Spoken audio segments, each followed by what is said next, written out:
Gold, trusted gold buyers. మీరు తాకట్టు పెట్టిన బంగారాన్ని విడిపించి ఈ రోజు ఉన్న మార్కెట్ ధరకు కొనబడను.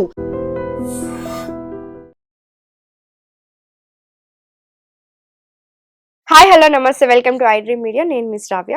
మనతో పాటు ఇప్పుడు ఉన్నారు mutual fund PMS AF distributor Bonigal Salmon గారు. నమస్తే సార్. నమస్తే అమ్మా. ఎలా ఉన్నారు? బాగున్నామ్మా, దేవుడి దయవల్ల. సో మనకి మ్యూచువల్ ఫండ్స్ అనగానే ఓన్లీ రిచ్ పీపుల్ మాత్రమే ఉండాలా అనే ఆలోచన అందరికీ వస్తుంది. ఎందుకంటే అందులో స్టాక్స్ అంటారు, షేర్స్ అంటారు, మన వల్ల అయ్యే పని కాదు అని సామాన్యులు అనుకుంటూ ఉంటారు. సో సామాన్యులు కూడా మ్యూచువల్ ఫండ్స్లో ఇన్వెస్ట్ చేయొచ్చా? చేయాలంటే ఎలా చేయాలి? అసలు మ్యూచువల్ ఫండ్స్ ఉన్నదే కామన్ మ్యాన్ కోసం. 100 రూపాయల నుంచి కూడా స్టార్ట్ కావచ్చు.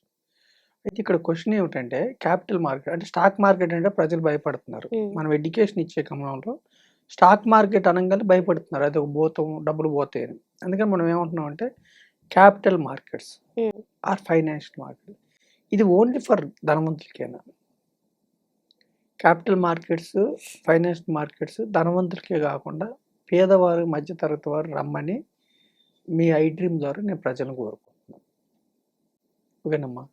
ఒకప్పుడు మన మార్కెట్స్ 2007 తర్వాత ఇప్పుడు first time S&P global ratings అని ఉంది. అంటే ప్రపంచవ్యాప్తంగా ప్రసిద్ధి చెందిన గ్లోబల్ రేటింగ్ సంస్థ మన యొక్క ఇండియన్ సావరెన్ రేటింగ్ని BBB- నుంచి BBBకి అప్గ్రేడ్ చేసింది. అంటే మన మార్కెట్స్ బ్రహ్మాండంగా ఉంటాయని అప్గ్రేడ్ చేశారు. మూడీస్ రేటింగ్ కానీ ఇవి కానీ. మన దేశ economy 4th largest in the world. ఇప్పుడు చూడండి అమ్మా, ఇప్పుడు నేను ఏమంటున్నానంటే, ఇప్పుడు మీకు బంధువులు, మీ చుట్టాలు, ఎవరో ఒకళ్ళు, మీ ఫ్రెండ్స్ ఒక కంపెనీ ఫామ్ చేశారు, ప్రైవేట్ లిమిటెడ్ కంపెనీ. బాగా లాభాలు వస్తున్నాయి. మీరు వెళ్ళి అందులో పార్ట్నర్షిప్ అడిగితే ఇస్తారా? అంత ఈజీగా ఇవ్వరు కదా. కానీ క్యాపిటల్ మార్కెట్స్లో ఉన్న అవకాశం ఏమిటంటే, మీరు ఇప్పుడు మనం ఒక పెద్ద వ్యక్తితో హోటల్లో భోజనం చేయాలంటే అవ్వదు. మీరు అంబానీ గారితో ట్రావెల్ చేయొచ్చు, సహా ఓనర్ అవ్వచ్చు, షేర్ హోల్డర్. మీరు అంబానీ గారి కంపెనీలో పార్ట్ ఓనర్ అవ్వచ్చు, అదానీ గారి కంపెనీలో పార్ట్ ఓనర్ అవ్వచ్చు. భారతదేశంలో ఉన్న పెద్ద బ్యాంక్స్లో మీరు పార్ట్ ఓనర్ అవ్వచ్చు. పెద్ద స్టీల్ కంపెనీస్లో, రైల్ కంపెనీస్లో, డిఫెన్స్ కంపెనీస్లో. ఇదే క్యాపిటల్ మార్కెట్స్. క్యాపిటల్ మార్కెట్స్ అనగానే చాలామంది ఏం చేస్తున్నారంటే, స్టాక్ మార్కెట్స్లో, క్యాపిటల్ మార్కెట్స్లో ట్రేడింగ్ వేరు, ఇన్వెస్ట్మెంట్ వేరు. ట్రేడింగ్లో డబ్బులు పోగొట్టుకున్న వాళ్ళ వార్తలు పేపర్లో రావటం వల్ల ఇన్వెస్ట్మెంట్ వైపు రాకుండా దూరం ఉంటున్నారు. ఓకేనమ్మా.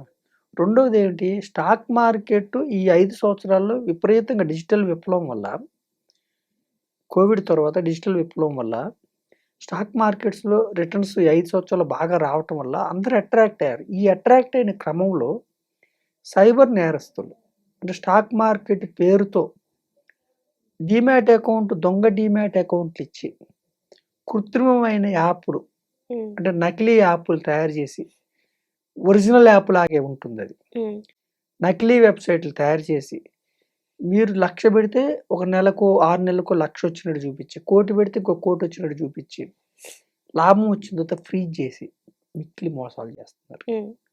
ఈ మోసాలు పేపర్లో రావటం వల్ల ఇవి ఎవరెవరో అన్నోన్ పీపుల్, సైబర్ నేరస్తులు, ఫ్రాడ్ చేసేవాళ్ళు చేస్తున్నారు. దీనివల్ల ఏమవుతుందంటే ఇన్నోసెంట్ పీపుల్, అసలు మనకు తెలియని స్టాక్ మార్కెట్ జోలికి ఎందుకు వెళ్ళాలి, మనకి తెలిసిన బ్యాంకులో పెట్టుకుందాం, చిట్టీలు వేసుకుందాం, పోస్ట్ ఆఫీస్లో పెట్టుకుందాం అని చేసుకున్నారు. ఇక్కడ దీనివల్ల ఏమవుతుందంటే కామన్ మ్యాన్ ఒక అద్భుతమైన అవకాశాన్ని కోల్పోతున్నారు. ఇప్పుడు మనం చేసే మిస్టేక్ ఏమిటంటే అమ్మా, అందరూ ప్రతి ఒక్కళ్ళు హీరో బైకో, బజాజ్ పల్సరో వాడతాం, ఫస్ట్ యూత్. కానీ ఆ స్టాక్ కొనుక్కోవాలంటే వెనకాడతాం. ప్రతి ఒక్కరు వాడే బ్యాంకులు, top most 5 banks, HDFC, ICICI, axis కానీ, కొటక్ కానీ. మనం ఒక కొటక్ బ్యాంక్ని స్థాపించలేము, కానీ కొటక్ బ్యాంకులో పార్ట్ ఓనర్ అవ్వచ్చు. అంటే అయితే ఈ స్టాక్స్ కొనుక్కోవడం బాగానే ఉంటుంది. స్టాక్స్ కొనుక్కోవడం మంచిగా డీమ్యాట్ అకౌంట్ తీసుకొని జెన్యూన్ డీమ్యాట్ అకౌంట్ కొనుక్కోవచ్చు. కానీ ఇక్కడ ప్రాబ్లం ఏమిటంటే, స్టాక్స్లో ఉన్న ప్రాబ్లం ఏమిటంటే, ఒక్కొక్కసారి కొన్ని సంవత్సరాల పాటు స్టాక్స్ పెరగకుండా కూడా ఉంటాయి. అంటే జీరో రిటర్న్ కూడా వస్తుంది. ఉమ్, ఒక్కొక్కసారి పెద్ద కంపెనీస్ కూడా దివాలా తీస్తాయి. అవును. పెద్ద కంపెనీస్ కూడా ఒక్కొక్కసారి ఒక 5 ఏళ్ళు రిటర్న్ ఇవ్వకుండా ఉంటాయి. అంటే క్యాపిటల్ మార్కెట్స్‌లోకి నేనేమంటున్నా అంటే మీ ద్వారా ప్రజల్ని ఏమంటున్నానంటే ఎస్పెషల్లీ పూర్ పీపుల్ అంటే అసలు కూలీ పని చేసేవాళ్ళు, వాచ్‌మెన్‌లు, auto drivers especially poor people నెలకి 30,000 కంటే తక్కువ వచ్చేవాళ్ళు. రోజువారీ సంపాదించే వాళ్ళు. తక్కువ వచ్చే వాళ్ళని నేను మన ఎపిసోడ్ ద్వారా ఏమి ఎడ్యుకేట్ చేస్తుందంటే మీరు కంపెనీస్‌లో ఓనర్స్ అవ్వండి. ఉమ్, మీరు ఏ రోజు భోజనం ఆ రోజు సంపాదించుకునే వాళ్ళైనా కూడా ఉమ్, నెలకు ఒక 1000 రోజుకు ఒక 1000 రూపాయలు సంపాదించుకునే వాళ్ళైనా కూడా ఉమ్, మీరు భారతదేశంలో ఉన్న టాప్ కంపెనీస్‌లో ఓనర్స్ అవ్వండి. ఉమ్, అంబానీ గారు, అదానీ గారు, టాటా గారు పెద్ద పెద్ద హాస్పిటల్స్, పెద్ద పెద్ద 5 స్టార్ హోటల్స్, పెద్ద పెద్ద స్టీల్ పరిశ్రమలు, ఫార్మా పరిశ్రమల్లో ఓనర్స్ అవ్వండి. అయితే ఇండివిడ్యువల్ స్టాక్స్ కొనుక్కొని అయితే మీకు అసలే పేదవారు కాబట్టి మీకు ఇబ్బంది ఉండే అవకాశం ఉంటుంది కాబట్టి మీరు ఇండైరెక్ట్ వేలో ఓనర్స్ అవ్వండి. ఉమ్, ఇక్కడ రిటర్న్స్ చూడొద్దు. ఉమ్, నేనేమన్నా రిటర్న్స్ కాదు. సపోజ్ మీరు ఒక పెద్ద హాస్పిటల్ ముందు ఉన్నారు. ఆ కంపెనీకి ఓనర్ అవ్వండి. ఉమ్, పెద్ద బ్యాంక్స్‌లో దాచుకునే బదులు సేవింగ్ చేసే బదులు ఇన్వెస్ట్‌మెంట్ చేయండి. ఉమ్. అంటే ఇక్కడ అంటే చాలా మందికి వచ్చే డౌట్ ఏందంటే, మీరన్నట్లుగా రిటర్న్స్ గురించి ఆలోచించొద్దు అంటారు. పెట్టింది గూడా పోతుందేమో అనే ఆలోచన ఉంటుంది చాలా పెట్టింది మందికి. ఎప్పుడు పోతుందంటే హ్మ్. నేనేమంటున్నాను 5,000 కంపెనీస్ స్టాక్ మార్కెట్‌లో ఉన్నాయి. హ్మ్. చిన్న కంపెనీస్ పెడితే చిన్న కంపెనీస్ అంటే కంపెనీస్ పెన్నీ స్టాక్స్. లాభాలు లేకుండా కృత్రిమంగా పెరుగుతా ఉంటాయి కొన్ని. హ్మ్. అంటే కొద్ది మందే ట్రేడ్ చేయటం వల్ల అది అవును. మొత్తం పోయే అవకాశం ఉంది. ఓకే. సరే పెద్ద కంపెనీస్ పోలేదా చరిత్రలో అంటే పోయాయి. పోయాయి. హ్మ్. అందుకే ఒకే కంపెనీలో పెడితే మీ డబ్బు పోతుంది. ఓకే. పూర్ పీపుల్‌కి ఏం చెప్తున్నామంటే మిడిల్ క్లాస్ పీపుల్‌కి ఏం చెప్తున్నామంటే ఒక కంపెనీలో పెట్టొద్దు. మీరు పెట్టేది ₹100 అయినా హ్మ్. 50 కంపెనీస్‌లో పెట్టండి. హ్మ్. 50 కంపెనీస్‌లో పెట్టండి. లేదా 30 కంపెనీస్‌లో పెట్టండి. లేదా 150 కంపెనీస్‌లో పెట్టండి. లేదా 250 కంపెనీస్‌లో పెట్టండి. 30 కంపెనీలు ఎలా పెడతారు? సెన్సెక్స్ ఫండ్ తీసుకుంటే ఇండియాలో ఉన్న టాప్ 30 కంపెనీస్‌లో మీరు ఓనర్ అవుతారు. సెన్సెక్స్ స్టాక్స్ అంటే ఆ స్టాక్స్ లేకపోతే భారతదేశ ఎకానమీ ఆ స్టాక్స్ జీరో అయితే 30 కంపెనీలు భారతదేశ ఎకానమీ దెబ్బతింటుంది. హ్మ్. నిఫ్టీ 50 కంపెనీస్ అంటే టాప్ 50 కంపెనీస్‌లో మీరు ఓనర్ అవ్వండి. హ్మ్. 150 అంటే నిఫ్టీ మిడ్ క్యాప్, 250 అంటే నిఫ్టీ స్మాల్ క్యాప్ కంపెనీస్. హ్మ్. లేదంటే నిఫ్టీ 500 టాప్ మోస్ట్ 500 కంపెనీస్‌లో మీరు ఓనర్స్ అవ్వండి. రిటర్న్స్ గురించి సెకండరీ. ఫస్ట్ క్యాపిటల్ మార్కెట్స్‌లో రండి. లేదు డైవర్సిఫైడ్ యాక్టివ్ మ్యూచువల్ ఫండ్స్ లేదా నేను ఇంతకుముందు చెప్పిన ఇండెక్స్ ఫండ్స్. అయితే ఇక్కడ రిస్క్ ఉంటుంది. ఏ రిస్క్ ఉంటుందంటే మీ పెట్టిన ₹100 90 అవ్వచ్చు, 80 అవ్వచ్చు. జీరో కాదు. ఇండియాలో ఉన్న టాప్ 30 కంపెనీస్ జీరో అవుతాయా? లేదు. టాప్ 50 కంపెనీస్ జీరో అవుతాయి అంటే లేదు. డబ్బు జీరో కాదు. ₹100 పెడితే కూడా డబ్బు జీరో కాదు. హ్మ్. పైగా మీరు ఎకానమీలో పార్టిసిపేట్ చేసినట్టు. హ్మ్. మూడవది ఏమిటి మీకు లాభం అంటే ఎప్పుడు కూడా డబ్బుని పనిలో పెట్టాలి. మీరు ఇన్వెస్ట్‌మెంట్ చేస్తే మీరు ఇంట్లో పడుకుంటారు. కానీ మీ డబ్బులు కంపెనీస్‌లో పనిచేస్తూ ఉంటాయి. పబ్లిక్ లిస్టెడ్ కంపెనీస్ అంటారు. హ్మ్. మీకు తెలిసిన బంధువు పెద్ద కంపెనీ పెడితే మీకు ఓనర్‌షిప్ ఇవ్వడు. కానీ మీరు పబ్లిక్ లిస్టెడ్ కంపెనీస్‌లో ఓనర్‌షిప్ తీసుకోవచ్చు. అయితే ఈ ఇండెక్స్‌లు ఏంటంటే అమ్మా దేశ ఎకానమీలో ఏ కంపెనీస్ ముందుకెళ్తున్నాయో అవి ఇండెక్స్‌లోకి వస్తాయి. ఒకప్పుడు ఎటర్నల్ అంటే జొమాటో షేర్ సెన్సెక్స్‌లో లేదు. ఇప్పుడు వచ్చేసింది. హ్మ్. అంటే దేశ ఎకానమీలో ఏ కంపెనీస్ అయితే లాభాలు సంపాదిస్తూ డైవర్సిఫికేషన్ వైవిధ్యంతో ముందుకెళ్తాయో అవి ఇండెక్స్‌లోకి వస్తాయి. ఇండెక్స్ ద్వారా పెట్టినా మీరు 50 కంపెనీస్‌లో ఓనర్స్ అవుతారు. యాక్టివ్ మ్యూచువల్ ఫండ్స్ ద్వారా పెట్టినా 50 కంపెనీస్‌లో ఓనర్స్ అవుతారు. ఈటీఎఫ్‌ల ద్వారా పెట్టినా అవుతారు.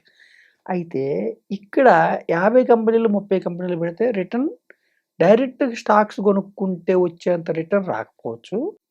డైరెక్ట్ స్టాక్స్ కొనుక్కుంటే జీరోలు అవుతాయి కదా! అట్లా అవ్వవు. హ్మ్. అంటే డైరెక్ట్ స్టాక్స్ కొనుక్కుంటే అయితే మిక్కిలి లాభం వస్తుంది. హ్మ్. లేదా పోతే మొత్తం పోతుంది. హ్మ్. ఇక్కడేంటి మొత్తము జీరో కాదు. తర్వాత మిక్కిలి ధనవంతులు గారు. ఉమ్, ఒక కంఫర్టబుల్ రిటర్న్. ఉమ్. అసలు రిటర్న్ గురించి ఆలోచించొద్దు. మీరు మనం పెట్టింది కొంచెం సేఫ్ గా ఉంటుంది రిటర్న్ గురించి అనుకోవచ్చు. సెకండరీ. ఫస్ట్ మీరు ఏం చేస్తారంటే క్యాపిటల్ మార్కెట్స్లోకి ఎంటర్ అవడానికి ట్రై చేయండి. ఉమ్, ఓనర్షిప్ ట్రై చేయండి. బ్యాంక్స్లో ఓనర్ అవ్వండి. పెద్ద పెద్ద ఇండస్ట్రీస్లో ఓనర్స్ అవ్వండి మీరు. హాస్పిటల్స్లో, ఫార్మా కంపెనీస్ ఒకటి కాదమ్మా, ఆటోమొబైల్ కార్ల కంపెనీల్లో, ఫినాన్స్ కంపెనీస్లో. అంటే ఇప్పుడు మీరు అన్నట్లుగా సామాన్యులు కూడా రావడం వల్ల మన జీడిపి ఇన్కమ్ అనేది ఎక్కువ అవుతుందంటారా? ఇప్పుడు జీడిపి ఏంటి? జనరల్గా జీడిపి అంటే ఏంటి? గ్రాస్ డొమెస్టిక్ డొమెస్టిక్ అంటే మన జీతాలు, ఉమ్, మన సర్వీసెస్ ద్వారా వచ్చే అమౌంట్, ఉమ్, కంపెనీస్ ప్రొడ్యూస్ చేసే వస్తువుల ఫైనల్ విలువ, ఉమ్, ఎక్స్పోర్ట్స్ ద్వారా వచ్చిన ఆదాయం మైనస్ ఇంపోర్ట్స్ ఇదంతా కలిపి జీడిపి, గ్రాస్ డొమెస్టిక్ ప్రొడక్ట్. అవును. జీడిపి చక్కగా ముందుకెళ్తుంది మనది. ఉమ్, కంపెనీస్ ప్రతి స్టాక్ మార్కెట్ ప్రతి 5 ఏళ్లకి, ప్రతి 4 ఏళ్లకి డబుల్ అవుతూ ఉంది. 100 పాయింట్ల దగ్గర స్టార్ట్ అయిన సెన్సెక్స్ ఉమ్, 82,000, ఉమ్, 79లో ₹1,00,000, ఈరోజు 8 కోట్లు. ఉమ్, ప్రతి 4 ఏళ్లకి 5 ఏళ్లకి స్టాక్ మార్కెట్ డబుల్ అవుతుంది. ఉమ్, ఆ డబుల్ అవుతుంది అంటే స్టాక్ మార్కెట్ డబుల్ అవడం అంటే ఏంటంటే కంపెనీస్ యొక్క రేట్లు డబుల్ అవుతున్నాయి, ఉమ్, కంపెనీ యొక్క షేర్లు డబుల్ అవుతున్నాయి. స్టాక్ మార్కెట్ సెన్సెక్స్ అంటే అర్థం ఏంటంటే సెన్సెక్స్ పెరిగిందంటే సెన్సెక్స్లో ఉన్న 30 కంపెనీల షేర్ల విలువలు పెరిగినట్టు. ఉమ్, ఎంత పెరిగినాయో అన్ని యాడ్ చేసి డివైడెడ్ బై ఒక ఇది ఉంటుందన్నమాట, సరాసరి. అంటే ఇండెక్స్ని క్యాలిక్యులేట్ చేయడానికి ఇండెక్స్ కమిటీ ఉంటుంది. డివైడెడ్ బై అంటే వాళ్ళు డివిడెండ్స్ ఎన్నిసార్లు ఇచ్చారు, ఎన్నిసార్లు షేర్లు అని డివైడెడ్ బై వేస్తారు. అది సెన్సెక్స్లో ఉన్న 30 కంపెనీస్లో ఎక్కువ కంపెనీస్ పెరిగితే సెన్సెక్స్ పెరుగుతుంది. ఉమ్, నిఫ్టీ 50లో ఉన్న ఎక్కువ కంపెనీస్ విలువ పెరిగితే నిఫ్టీ పెరుగుతుంది. ఉమ్, అంటే కంపెనీస్ రేట్లు ఎందుకు పెరుగుతాయి అంటే కంపెనీస్ ఉట్టిగా పెరగవు. కంపెనీస్కి ప్రతి సంవత్సరం ఏ కంపెనీ కూడా ఏం చేస్తుందంటే నెట్ ప్రాఫిట్స్ పెంచుకోవడానికి కంపెనీస్ పనిచేస్తాయి. వాళ్ళకి లాభాలు వస్తేనే ఆ కంపెనీ షేర్ వాల్యూ పెరుగుతుంది. Um, SBI bank share value పెరుగుతుందంటే ఎస్బీఐ బ్యాంక్ ప్రాఫిట్స్ వస్తేనే పెరుగుతుంది. ఉమ్, ఎస్బీఐ బ్యాంక్ వరుసగా 3 సంవత్సరాలు నష్టాలు వచ్చినాయి అనుకోండి, షేర్ వాల్యూ టక్క అవును. పడిపోతుంది. సో ఈ క్రమంలో ప్రతి 5 ఏళ్లకి స్టాక్ మార్కెట్స్ డబుల్ అవుతున్న క్రమంలో అందులో ఉన్న షేర్ హోల్డర్స్ మాత్రమే డబ్బు డబుల్ అవుతుంది. అంటే అదానీ గారి డబ్బు డబుల్ అవుతుంది, అంటే ప్రమోటర్స్కి ఎక్కువ ఉంటుంది. అంబానీ గారి డబ్బులు డబుల్ అవుతుంది, టాటా గారి డబ్బులు, ఇన్ఫోసిస్, నారాయణమూర్తి, అంటే ప్రమోటర్స్ డబ్బులు ప్రతి 4 ఏళ్లకి 3 ఏళ్లకి డబుల్ అవుతూ ఉంది. ఉమ్, మీరు కూడా వాళ్ళతో పాటు పార్టిసిపేట్ అయితే మనం రూపాయి పెట్టని, ₹10 పెట్టని, ₹100 పెట్టని మన డబ్బులు కూడా పెరిగే అవకాశం ఉంది. ఎప్పుడు పెరగదంటే దేశము ఎకానమికల్గా ముందుకెళ్ళకపోతేనే మీ డబ్బు ఆగుతుంది. ఉమ్, అప్పుడు అంబానీ గారికి పెరగదు, అదానీ గారికి పెరగదు, దేశంలో ఉన్న ప్రతి బ్యాంక్కి డబ్బు పెరగకపోతే మీ డబ్బు పెరగదు. ఉమ్. అది జరిగే పరిస్థితి ఉండదు. ఆ దేశంలో ఉన్న పెద్ద కంపెనీ షేర్లు అన్నీ పెరిగితే మీకు పెరుగుతుంది. ఉమ్, నేనేం చెప్తున్నాను, అందుకే కొంచెం రిస్క్ తీసుకునే మనస్తత్వాన్ని తీసుకొని ఉమ్, మీరు ఎంప్లాయీగానే ఉండొద్దు. లేదు బిజినెస్ మ్యాన్, ఇప్పుడు చిన్న బజ్జీలు వేసుకునే వ్యక్తి, చిన్న హోటల్, ఆ పర్సన్కి ఉండొద్దు. చిన్న వ్యక్తి అయినా మీరు కంపెనీస్లో ఓనర్స్ అవ్వండి. ఉమ్, ఎంతనా రానివ్వండి, రిటర్న్స్ గురించి సెకండరీ, ఫస్ట్ మీరు ఓనర్ అవ్వండి. ఉమ్, డీమార్ట్కి వెళ్ళి మనం వస్తువులు కొంటాం, డీమార్ట్ షేర్ కొనుక్కోవడానికి మనం భయపడతాం. మారుతి కారు కొంటాం, మారుతి షేర్ కొనడానికి భయపడతాం మనం. ఈకర్ మోటార్స్, బుల్లెట్ కానీ ఇంకోటి అంటే మనం ఏం కన్జ్యూమ్ చేస్తున్నామో, హెచ్పిసిఎల్, బీపీసీఎల్, ఐఓసి కానీ, టైటాన్ కానీ, మనం ఏదైతే వస్తువులు కన్జ్యూమ్ చేస్తున్నామో పొద్దున్న లేస్తే ₹100 మనం జేబులో పెట్టుకుని వస్తే ₹80 పెద్ద కంపెనీలకి వెళ్తాయి. ఆ కంపెనీస్లో ఓనర్షిప్ తీసుకోవడానికి భయపడుతున్నాం. అయితే రిస్క్ ఉంటుంది. రిస్క్ సెకండరీ, మీరు రిటర్న్స్ గురించి సెకండరీ, ఫస్ట్ కంపెనీస్లో ఓనర్స్ అవడానికి ప్రయత్నించండి. ఇది క్యాపిటల్ మార్కెట్. ఉమ్, స్టాక్ మార్కెట్స్ భూతం దెయ్యం కాకుండా, అలా కాకుండా, ట్రేడింగ్ కాకుండా, క్రిప్టోలు, బెట్టింగ్ యాప్స్, గేమ్ యాప్స్ అవి కాకుండా స్పెక్యులేషన్ కాకుండా ఇన్వెస్ట్మెంట్. ఫస్ట్ కంపెనీస్లో ఓనర్స్ అవ్వండి, ఇన్వెస్ట్మెంట్.